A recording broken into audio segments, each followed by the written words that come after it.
Today, let's journey back a few thousand years to a battlefield. But, this isn't really a story about a war of weapons. It's about a war that happens inside the mind. We're going to zoom in on this single, powerful moment of confusion from the Bhagavad Gita and see how its ancient wisdom can amazingly speak directly to the chaos in our own lives.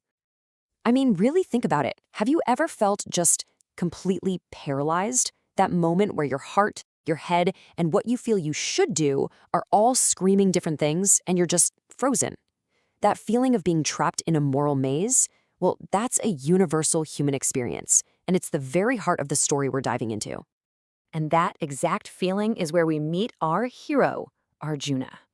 Now, this guy is a legendary warrior standing on the edge of the most important battle of his entire life. But instead of feeling courageous, he's just drowning in this overwhelming wave of despair and doubt. He looks out across the battlefield, and he doesn't see enemies. He sees his family, his teachers, his cousins, and his bow. His whole identity as a warrior, it literally just drops from his hand. He turns to his guide, Krishna, and says, "I can't do this. I just can't fight." The very idea of killing his own kin feels like a sin he could never recover from. And right here, in this total refusal of his duty, that's where his crisis truly begins. But here's the thing. Arjuna's fear goes so much deeper than just the personal pain of a battle. He's terrified of something much, much bigger, the complete and utter collapse of his entire society. He's afraid this war is going to unleash a kind of poison that will corrupt everything that he holds sacred. There's an ancient term for this exact fear. It's called Varna Sankara. It describes this catastrophic breakdown of the social order. It's this deep-seated belief that if you destroy the fundamental traditions that hold a society together, well, everything just descends into pure chaos. This isn't just a fear. For Arjuna, it's a certainty, and it's the absolute root of his terror. And what's so fascinating is how logical he is about it. He lays it all out for Krishna. He argues that with the men of the family gone, the family traditions will just disappear. He's convinced that lawlessness and vice will spread like wildfire.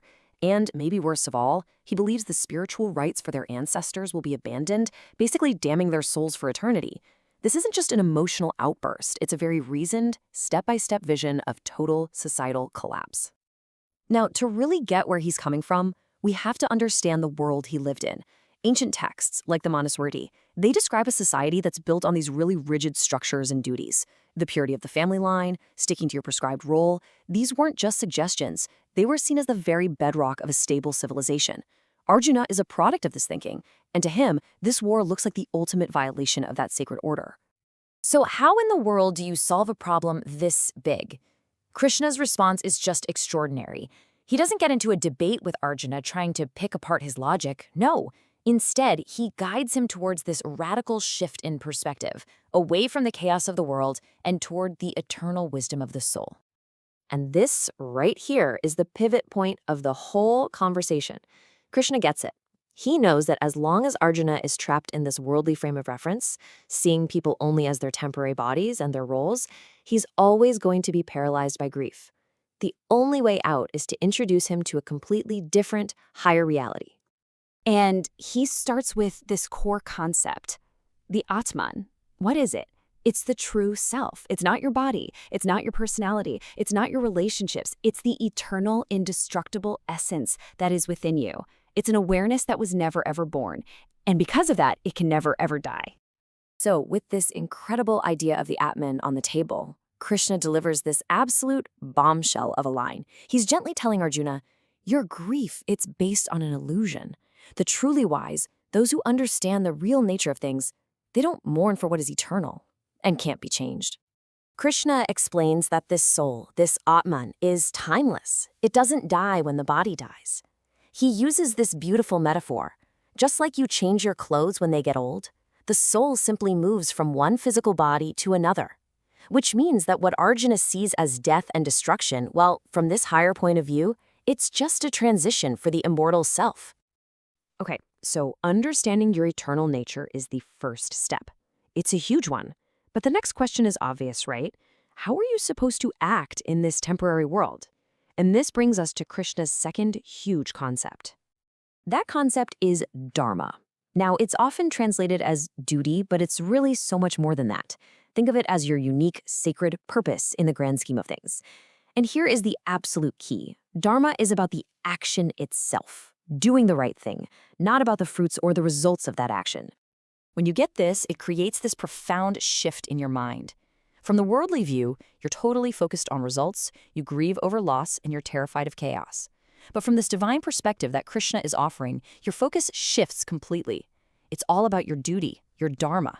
You have the knowledge of the eternal soul, and you find this incredible freedom by acting selflessly, with purpose, completely free from the chains of attachment. So let's bring all this together. Arjuna's journey is basically a blueprint for us, a map for moving from a state of paralyzing confusion to one of incredible clarity and purpose. The path is laid out in 3 really clear steps. First, you got to learn to see beyond the temporary nature of this material world. Second, you have to connect with your true eternal self, the Atman. And third, you act according to your purpose, your dharma, without being obsessed with what you're going to gain or lose from it. And this is the ultimate goal. It's not about doing nothing. It's a state of actionlessness in the middle of action. It's this amazing state where you perform all your duties perfectly with all your energy and focus, but your inner self remains peaceful, unattached, and totally free. You're liberated from all the anxiety about the outcome. And that brings us back to where we started, but with a new question. For you, Arjuna's battlefield was out there, in front of him, but his real war was inside his own mind. So what about you? What are the attachments, the fears, or the delusions that define your own personal battlefield? And how might this shift in perspective help you find your own path to clarity?